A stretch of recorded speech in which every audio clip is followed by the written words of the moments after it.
안녕하십니까 시민 여러분. 본 의원은 2016년부터 2030년까지 무려 15년의 터널에 갇힌 사동 90블럭 복합개발 사업의 현실을 직시하고 이에 대한 안산시 행정의 미진함과 책임성에 대해 말씀드리고자 합니다. 우리 시는 지난 2016년 90블럭을 매각하며 2023년 12월까지 8년간의 실시협약을 최초 체결했습니다. 하지만 해당 사업은 주거단지만 조성되고 복합용지 개발은 여러 사유로 지연되어 결국 사업 기간을 올 2026년 12월까지 3년 더 연장하는 1차 변경 협약을 맺었습니다.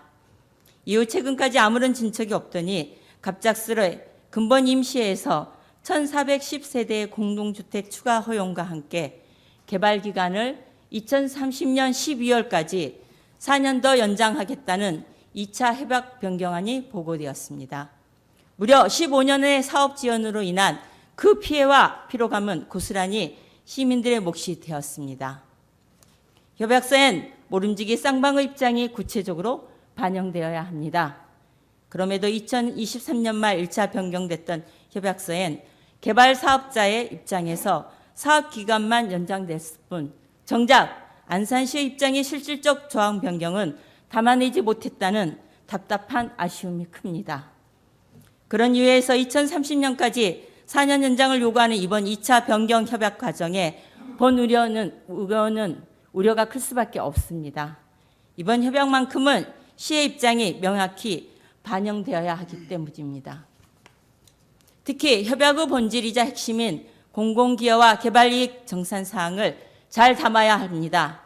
당초 2016년 개발사업자는 700억 원을 기부 체납하기로 하였지만 현재까지 이행 예정된 것은 기존 중학교 용지에 250억 원 규모의 청소년 복합문화시설 건립이 전부입니다. 남은 450억 원 상당의 기부 체납에 대해 기한 내 합의를 이루지 못할 경우 민사소송으로 해결한다 규정하며 구체적인 확보와 이행이 불투명하다는 점입니다. 문제는 이것만이 아닙니다. 450억 원과는 별도로 근본 2차 협약 변경에 반영된 공공기여 415억 원입니다. 개발용도 완화에 따른 350억 원, 그리고 지구단위 계획 변경으로 추가되는 공동주택 1410세대에 따른 기여에 63억 원을 우리는 엄밀히 잘 따져봐야 합니다. 352억 원은 그 당시 낮게 평가됐던 제한 용도의 토지 정산 차액 295억 원과 10년치 이자 57억 원입니다. 2015년 당시 공유재산관리구로 제한되어 낮게 평가받았던 복합 R&D 부지, 숙소 부지, 문화공공시설 부지를 축소해서 이번에 부지 활용도를 높여주는 조건으로 현 지가도 아닌 2015년 당시 상업 업무용 용도 기준 땅값으로 환산한 그 차액과 이자 정산액은 결코 공공기여일 수 없습니다. 우리 안산시가 당연히 받아야 할 땅값이지 사업자가 선심 쓰는 돈이 아닙니다. 그리고 우리가 주시할 것은 공공기여 63억 원의 적정성입니다. 상승된 토지 가격 반영은 차치하고 신안산선 연장, 경제자유구역 지정 등 사동 90블럭 주변 여건의 변화는 분명 호재일 것입니다. 여기에 들어설 주거시설 1410세대의 분양 수익에 비하면 안산시가 제시받은 63억 원은 결코 충분한 금액이 아닙니다. 당초 약속한 700억 원 중 450억 원조차 제대로 담보받지 못하면서 630억 원의 공공기여에 우리가 당연히 받아야 될 땅값 352억 원까지 보태어 공공기여라 과대포장하며 개발사업자에게 명분을 줘야 하는 이유는 무엇입니까?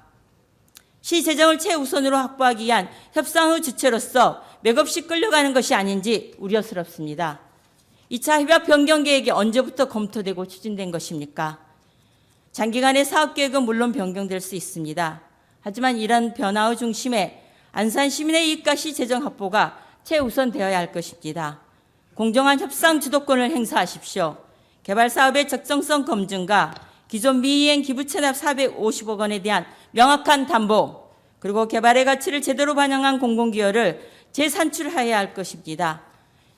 그리고 뒤늦은 땅값과 이자 정산의 352억 원에 대한 지급 방식은 변경 협약 체결 즉시 현금으로 지급받을 것을 제안합니다. 또한 해당 사업 종료 이후 개발 순이익 정산 시 주도적으로 협상에 나갈 것을 다시 한번 주문하며 안산시 의도